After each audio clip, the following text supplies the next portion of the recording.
This is Joy News Prime here on Joy News on Multi TV. My name is Israel. Coming up in the next 60 minutes, 36-year-old gunman arrested last Sunday for showing up at a church attended by President Mahama, jailed 10 years for illegal possession of a firearm. After confessing in court, he indeed meant to assassinate the president. Meanwhile, mother of the gunman has confirmed suspicions he is not mentally sound, explaining he has resisted several attempts to get him psychiatric help. Government directs butchers in northern region town of Bimbala to sign bond to be of good behavior after recent violence led to the death of 13 people. Power Minister assures electricity supply situation should improve next month with a resumption of gas flow from the Jubilee field. And Ghana Health Service announces initiative to add hepatitis to diseases for which babies are immunized at birth as part of efforts to reduce prevalence of the disease set to afflict more than 2.5 million people in Ghana. Also coming up in business is business, sports and international news. Joy News Prime is available across Europe on AVN television.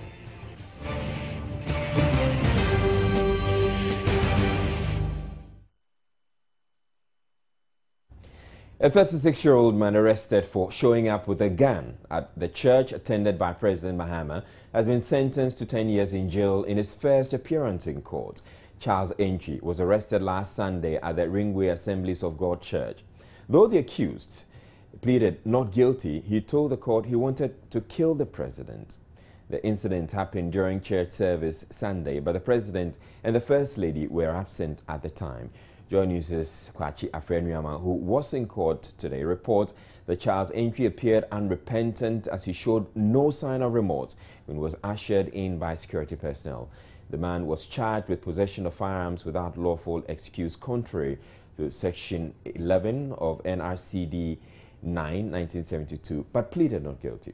Ironically, he confessed to the court that he had indeed wanted to kill the president and went on to explain to the court how he was driven by the extent of development in countries he's visited, such as Libya, where, despite the lack of multi-party democracy, were far more developed than Ghana with all its democratic achievements. Charles Entry also talked about how he had an inherent desire of becoming Ghana's president and had hatched a plan to topple the presidency dating back to the tenure of the late President Mills, declaring that he is a rightful heir to the presidency and that President Mahama is a usurper.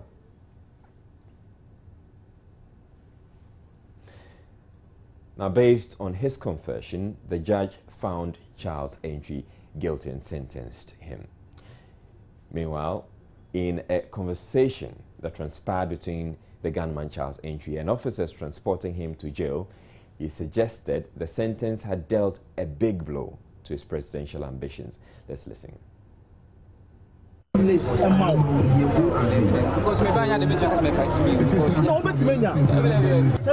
What you did to cause the death of Atamels can cause the death of Mahama.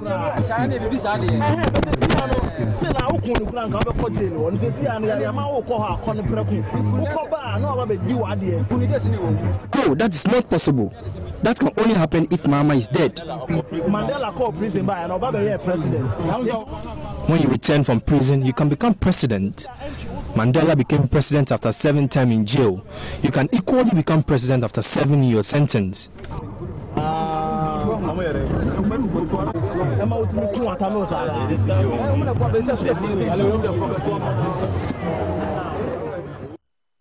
The constitutional lawyer Stephen Asare has criticized the imprisonment of Charles Entry.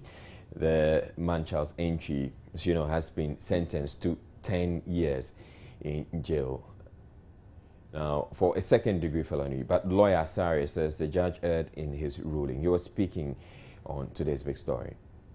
And, now it's a different question. But the important question is, what has he been charged with?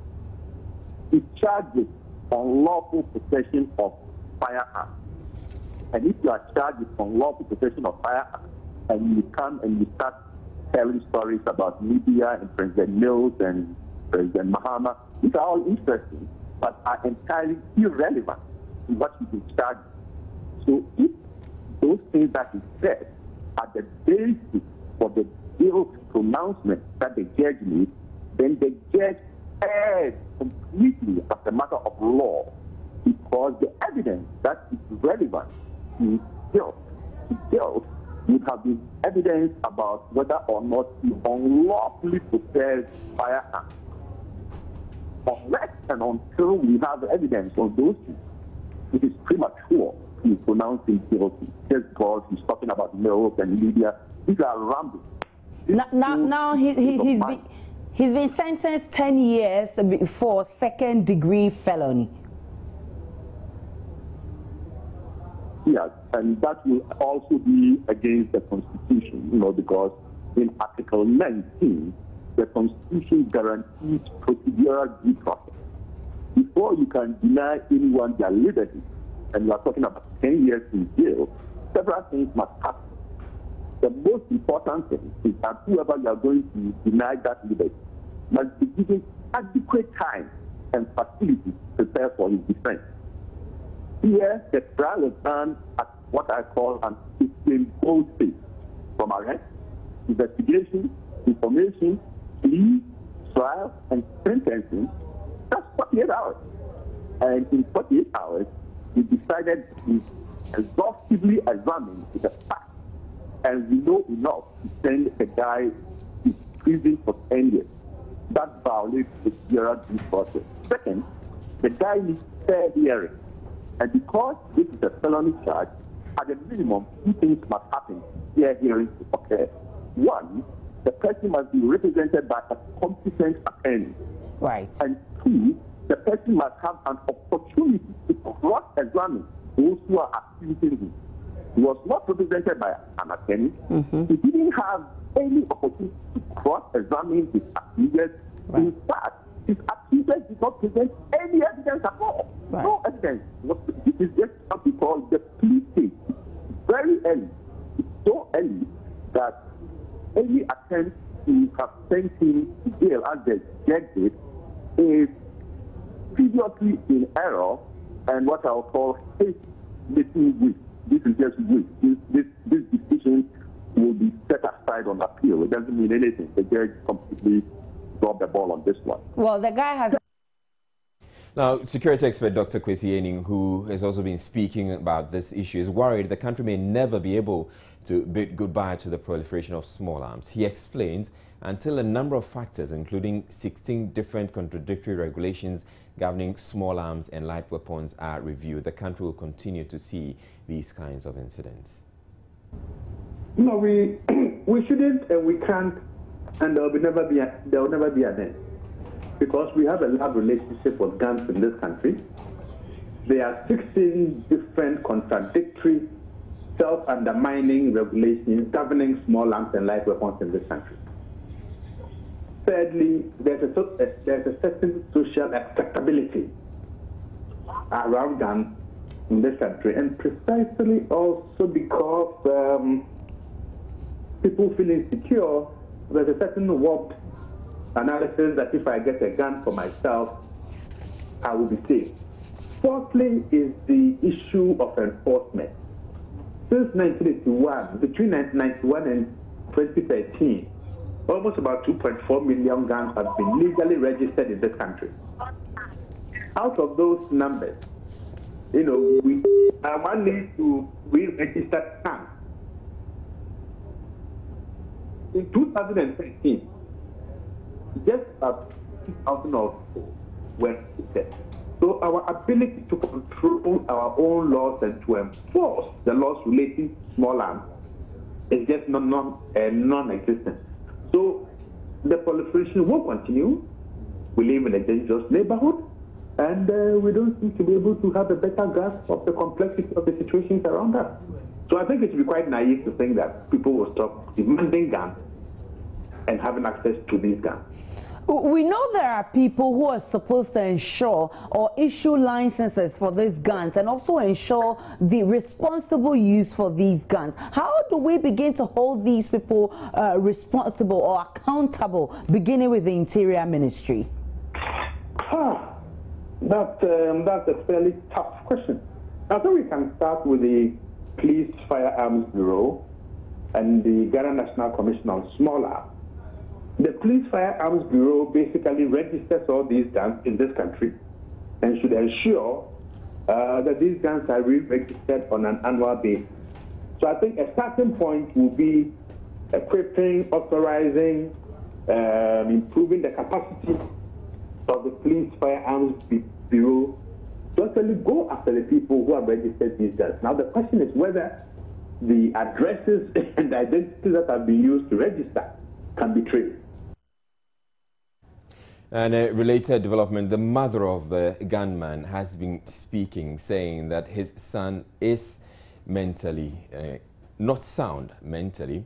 Ifya Japoma has been speaking to our sister station, Asempra FM.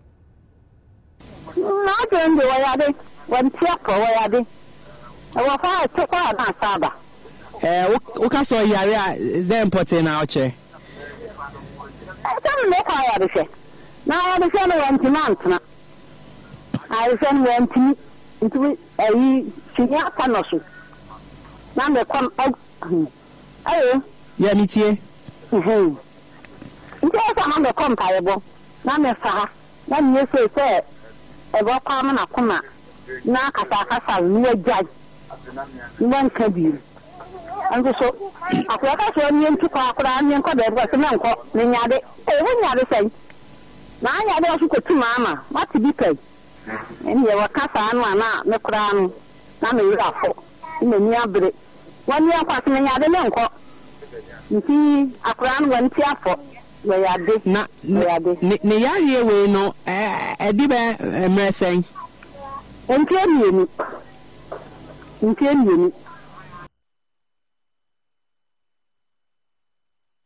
Right, so in essence, the mother of the convicted gunman, Ifya Japoma, was saying that his son has been mentally unstable for the past 2 years and that several attempts to get him psychiatric help has failed because he has been unwilling, insisting that he is very, very sound. I'm sure there'll be a lot more coming from the story in the subsequent days. But in other news, government has directed that butchers in the restive northern region town of Bimbilla sign a bond of good behavior and be prepared to respect the regent if they are to be allowed to use the town's abattoir. This follows recent violence over a breach of some laws of the land which left at least 13 people dead.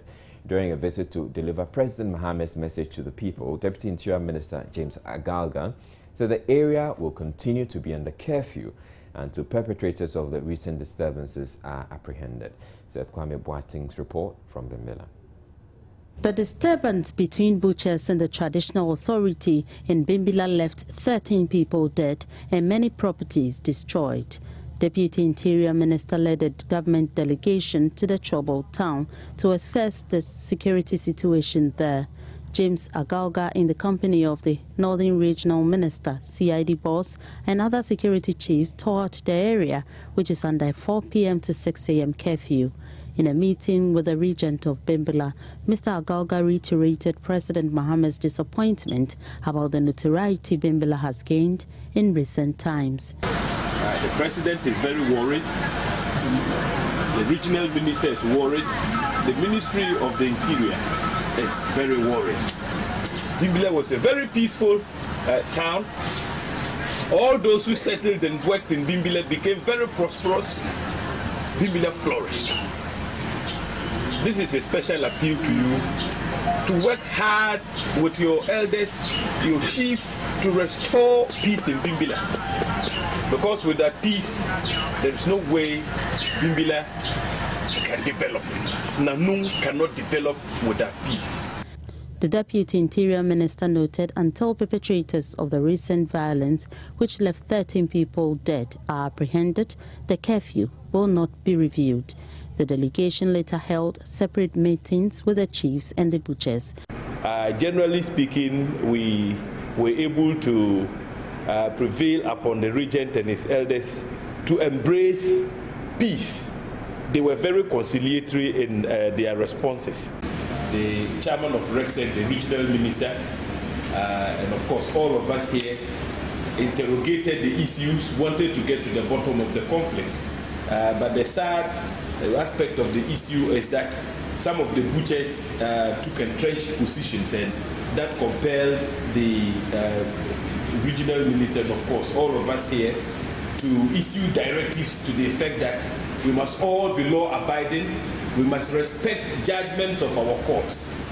That to a large extent has contributed to the conflict in Bimbila. Briefing the delegation that visited the town, the district chief executive of Nanumba North, Mohammed Ibn Abbas, said there is still an uneasy calm in the area. It's under control, but it is unpredictable. I am also saying this given the background that there are still suspicion amongst the factions involved in this impasse. There are accusations and counter-accusations, and that is the crux of the matter. Once the people are suspicious of one another, you cannot tell what would happen next. In the event of any breaches, we know who to hold responsible. So henceforth, they're going to sign before they were allowed to enter the abattoir. Precisely. We're taking a break. We have more stories coming up thereafter. Don't go away.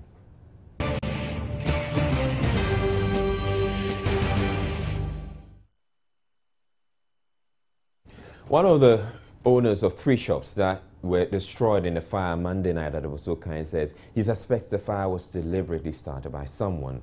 Property worth over $1 million cedis is estimated to have been destroyed in the incident. Joy News' Ivy Jenfi was there and has filed this report. A blackened container with bent tires and steel wires is what is left of shops that caught fire at Abosokan. One of the owners, Akwesi Boating, said he received a call about the accident and rushed to the scene but could not salvage anything. We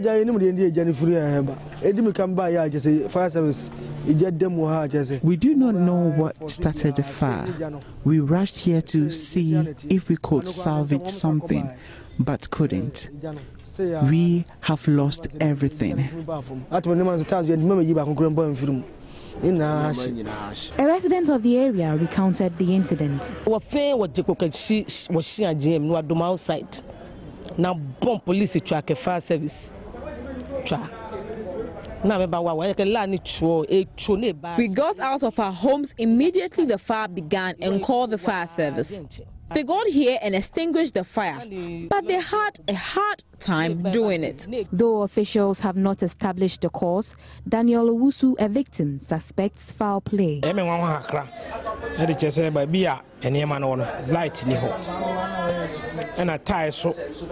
whole thing beats my understanding.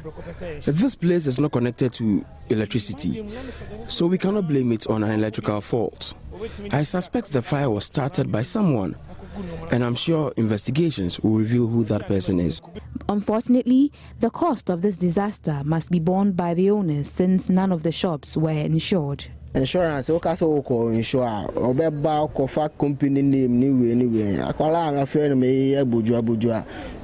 not insured our business because the process is cumbersome. It's those that sell brand new tires that insure their businesses. Continue to count their losses. Affected traders are appealing to the government and other organizations for help. The Ghana Health Service is seeking to add hepatitis B to the set of diseases that newborns are immunized against. The at-birth dose will bring to 4 the jabs given to the babies. This was disclosed at the launch of a national policy on viral hepatitis by the Ghana Health Service to mark World Hepatitis Day. Anodame was at the launch for Joy News. Ghana Health Service statistics indicate 1 out of every 10 persons in Ghana has been diagnosed with hepatitis. It puts at about 2.5 million the number of people with the variant of the disease in Ghana. There is, however, very little knowledge about the disease amongst members of the public. I have heard about it, but I have no idea what kind of disease it is. I want health officials to properly educate us on what hepatitis is. Health authorities for now are, however, focusing on the prevention of viral hepatitis, which is a combination of all the variants, namely hepatitis A, B, C, D, and E. National Program Director of the policy, Dr. Emmanuel Doche, explains why a national policy is needed to fight the disease. To establish an effective surveillance system for viral hepatitis and its comorbidities, to promote access to safe, effective, and affordable diagnostics tests and treatment for viral hepatitis. We also want to introduce at birth dose that if a child is delivered, immediately is given the vaccine. Director of Public Health at the Ghana Health Service, Dr. Bedu Sarkodie, emphasized the disease, regardless of how it is contracted, can be treated. The most reason why we have to place emphasis is it's preventable. Those that are infected and those that are not with the infection go for the vaccine. Those that are already infected can go for treatment. So something you can prevent and also effective treatment. There's no reason why humanity should allow it to kill a lot more people. One of the objectives of the new policy is to ensure everyone knows about the disease, especially the youth. I learned a lot about the disease and I'm going to share it with my friends at school. Viral hepatitis is the inflammation of the liver caused by special viruses that primarily attack the liver. Roche Company, an organization collaborating with the Ghana Health Service on the implementation of the hepatitis vaccination policy, says it intends to make it as affordable as possible. Those of us in private sector, we are willing to work with the government, with the Ministry of Health, to come up with a sustainable solution that the impact on the government will not be as significant as it may look if you just look at it on the surface of it. In the meantime, the key message is: first, get tested for hepatitis, get vaccinated if you test positive, seek treatment, and practice safe sex. Hannah Odami for Joy News. There's been a surge in maternal deaths in the Upper East region over the past 5 years. Excessive bleeding by women during pregnancy and immediately after delivery, as well as unsafe abortions, have been identified as causes for the rise in deaths. Health officials also point to severe anemia and malaria as leading causes of maternal mortality in the region. 34 maternal deaths were recorded in the Upper East region in 2010. The figure rose to 37 in 2011 and then to 38 in 2012. It, however, dropped to 34 in 2013, but shot up again to 47 in 2014. 16 cases have been recorded between January and June this year. The startling statistics were disclosed by the Deputy Director in charge of nursing services in the Upper East region, Olivia Achuliba, at a two-day training workshop for 21 community maternal health champions at Bolgatanga. Olivia Achuliba asked the trainees to use the knowledge acquired from the workshop to help reduce maternal mortality in their respective communities. Can we wait to save these women? No, there is no time to waste.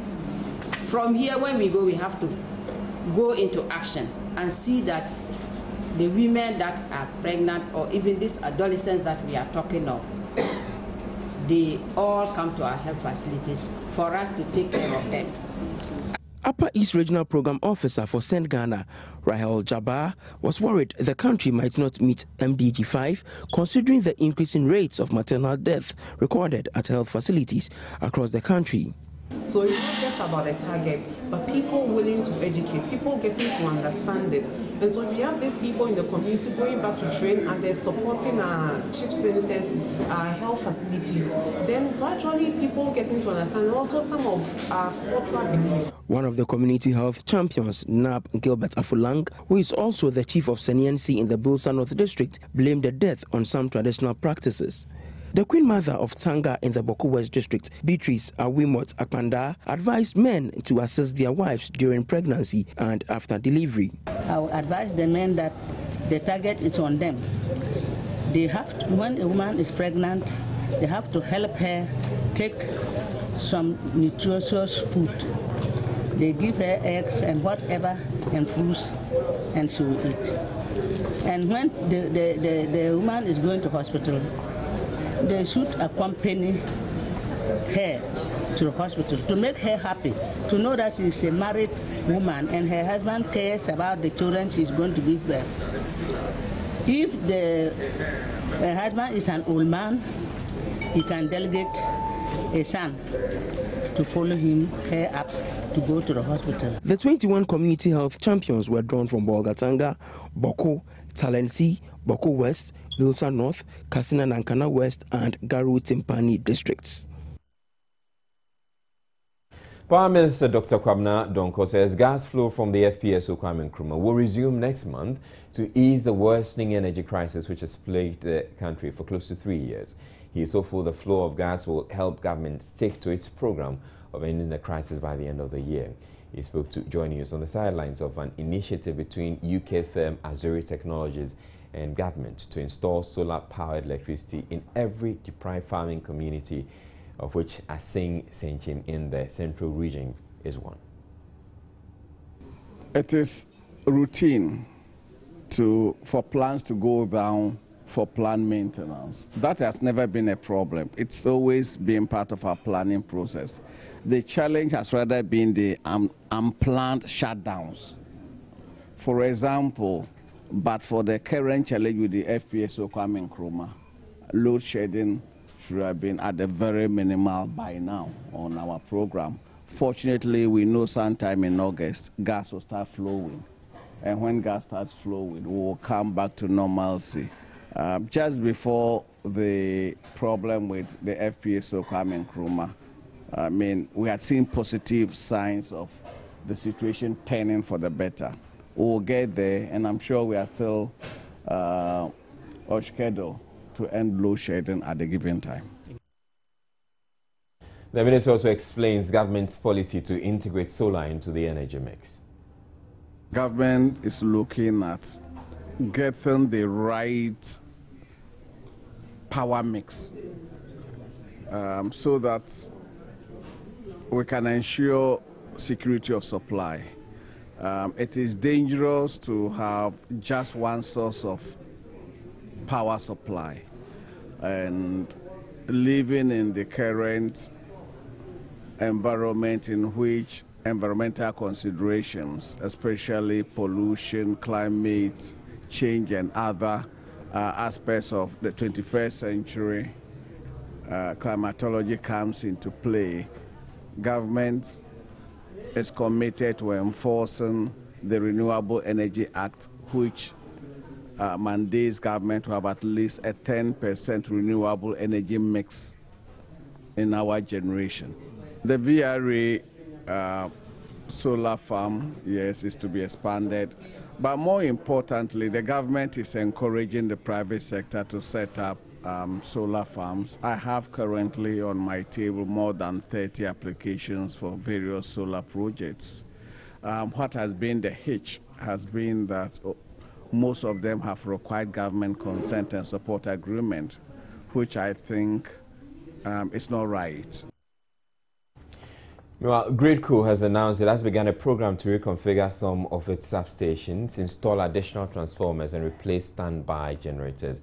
The announcement, which was made yesterday, has not gone down well with consumers who are already suffering from the load shedding. But Chief Executive of Gridco, William Amuna, tells Joy News the exercise is critical. This project started 2 years ago. It's not new at all. It's just that we want everybody to understand that this is the time that we are transferring from the old control room to the new control room in Achimota. Now, if you get to the Achimota substation, you realize that we've put up a new substation, new control room that is very high. The old control room is always flooded when the substation is flooded. We have constructed a new substation, and we'll have to transfer virtually all the controls from the old control room to the new control room. Now, during the process of doing this, have an accidental trip, and that is just what we want to alert the public. It has nothing to do with load shedding. So if I get from you, it won't have any serious implications on the current load shedding program? No. And it is not only Achimota. You realize the last Parliament House, when they were sitting the other day, the power went off. Yes, what happened at Parliament the other day? It was actually not load shedding, but during the transfer, when they were trying to move from one control to the other, then it happened. There was a trip from our end, from the Gridco end, which affected Parliament. So we want the public to know that during the course of this work, this could happen. I mean, it is not something that would happen very often. I mean, it's rare, but there is a possibility. I'm next to bring you business news with Abigail Makwenji.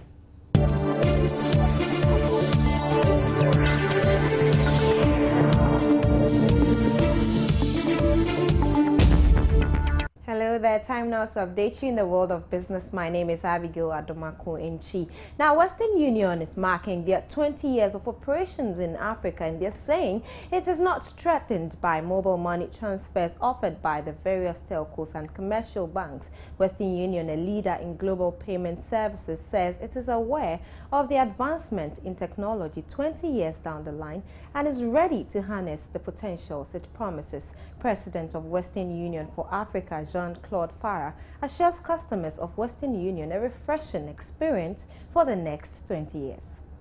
With over 34,000 locations in more than 50 countries and territories, the Western Union network serves more than 17 million senders and receivers with a choice of 120 currencies. However, with the recent mobile money transfers offered by the various telcos and commercial banks, many fear Western Union may soon run out of business. President of Western Union for Africa, Jean-Claude Farah, at the celebration of the company's 20 years of operation in Africa, assures customers it is up to the challenge posed by mobile money transfers. Maybe the moment the mobile money transfer hype started, we felt threatened. But the moment we dug deeper and we went through it and we saw what is needed in order for you to make a mobile money transfer, we've seen it more of an opportunity than a challenge. Let me tell you one thing. Mobile money transfer in one country might happen in a smooth way. It might happen in a fast way. It might happen in an easy way. But the moment you add to this transaction the cross-border element, it becomes extremely difficult. One of the things is, in terms of compliance, who does the compliance when you're sending a transaction cross-border? In terms of regulators, who are the regulators going to trust to be in the middle of that transaction when it is going cross-border? In terms of settlement, who can settle in 120 currencies the same way that Western Union does it? So I would say, instead of us seeing it a threat, we saw it as an opportunity, and you see us partnering with many mobile network operators, and in the future you will see even more of that happening. Meanwhile, as part of the company's 20th anniversary, Western Union acknowledged the contribution of Agricultural Development Bank for their contribution that offered Western Union money transfer services for the first time in Africa in 1995. Western Union also acknowledged the contribution of Ecobank Ghana for partnering with the company all these years. Meanwhile, Ecobank Ghana and Western Union have developed a new service called account-based money transfer, which allows you to receive your Western Union money transfer through your Ecobank account. Away from Western Union, now normal operations has resumed at Ecobank Sunyan branch a day after a customer ran into the banking hall with his car. Executive Director in charge of domestic banking at Ecobank Ghana, George Mensah, tells Joy Business it is hard to immediately restore operations, considering that is the only branch in Sunyani. Fortunately, Ecobank, we are very dynamic. We execute things on time. I can assure you that banking resumed 1 hour after the incident, and then by the close of day, we fixed all that. Our contractors were online, and we fixed all that, and banking services is going on at our Sunyani branch. And we really want to thank God that nobody was seriously hurt, and that all our customers and all our staff are safe. We want to assure our customers we've put in more measures, and we believe that I mean, it's not going. These are, accidents happen once in a while. but the most important thing is that we'll be able to fix it and then banking services resume immediately. And we want to assure our customers that banking service is there. If they need to go to Sunyani branch, it is open and they can go there. And now to Intercity STC, and workers there are saying that they will lend half of their salaries for July and August this year to the company to purchase 4 Mercedes-Benz buses from Germany. This was resolved at a deba attended by the about 450 workers and management branch manager of the Tudu STC terminal, and also divisional union chairman Hope Kofi Klu tells Joy Business workers will be reimbursed in subsequent months. The depot managing director was so surprised about what workers want to put across. So he also pledges that his salary, 100%, will be a dash. He's also putting it down for workers to support. Every worker who picked the 50% of his salary, half of the salary for the first month and second month, the subsequent month, that is the third month, the first one taken will be replaced back to you. Then the following one, that is October, the last one will also be given to you. So it's not money for free. Yeah, what is going to happen is that half of July will be taken, half of August will be taken. So in September, the first one taken in July will be given to the workers back. It will be added back to your salary. Okay. Then the following month of October, the second one also will be replaced back. So in that case, company don't owe any worker. The situation we find ourselves now, His Excellency John Dramani Mahama pledges of 100 buses that are coming from Sweden, Kenya buses. Okay. And the buses arrive somewhere in September. For now, we are in peak season. We need those buses now to support the system.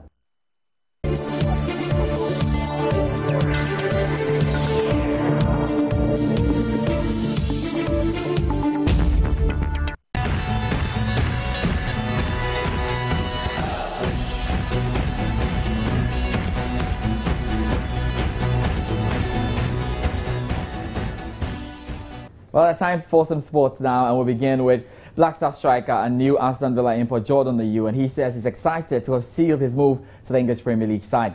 Ayew has joined his brother Andre Ayew as Swansea City, Christian Achu on loan at Bournemouth from Chelsea, striker Kwesi Appiah of Crystal Palace, and Jeffrey Schlupp of Leicester City in the English Premier League. Now the move looked unsettling over the weekend when Jordan's former team Laurent rejected Aston Villa's bid for him to move. Jordan explains to Joy Sports the move is a dream come true. It was really tough because my club in France didn't want to sell me, and it was a really complicated deal. So, but like it happened. So the most important thing is that today everything is done and everybody is happy, and that's the most important thing. I'm looking forward to this challenge because I think it's a dream come true. And today my whole family is happy and proud, and everyone is looking forward for this challenge. So, and my dream is one day to play for a big team in England. So it's not the end. I still have to work hard to get to my goal. Now let's talk about what's happening here in the country, and of course we start our build-up to the Sunday's Ghana Super Clash between Hearts-of-Oak and Asante Kotoko at the Accra Sports Stadium. And Chief Executive Officer of the Porcupine Warriors, Opoku Nti, has told Joy Sports his side will build on last weekend's win over league leaders Ashanti Gold. The defending champions were saved by the bell with a goal from Frank Safo-Jemfi, and Opoku Nti believes it was the much-needed turnaround ahead of the clash with the Phobians. Well, we are taking one match. Unity helps, or it's a spiritual angle that helps. We can do this without reaction. And board member of Hearts-of-Oak, Frank Nelson, has told Joy Sports the Phobians will not lose sight of their target of pulling clear from relegation bracket when they face rivals Asante Kotoko. If we being around, or everybody being around the team gave them that resounding victory, and I think the spirit of Accra-Suffolk is always there. And one good thing about Accra-Suffolk, I always say, is that you always find it difficult for you to see people fighting in Accra-Suffolk. We can disagree, but at the end of the time, when it matters, Accra-Suffolk is a club that comes together, and that's what we demonstrated in Cape Coast. And I believe from this, and the technical department and the coach will be able to take it up from here and be able to progress the team and get us out of that situation that we found ourselves. The relegation situation. But I believe gradually we'll be able to do that. If we're able to win Kotoko in the next coming days, I think Accra will be well. We're not talking about position now. Important thing is just to make sure that we get out of the relegation zone. And I think it's all done because I know with God in our boat, it's glory always for Accra Suffolk.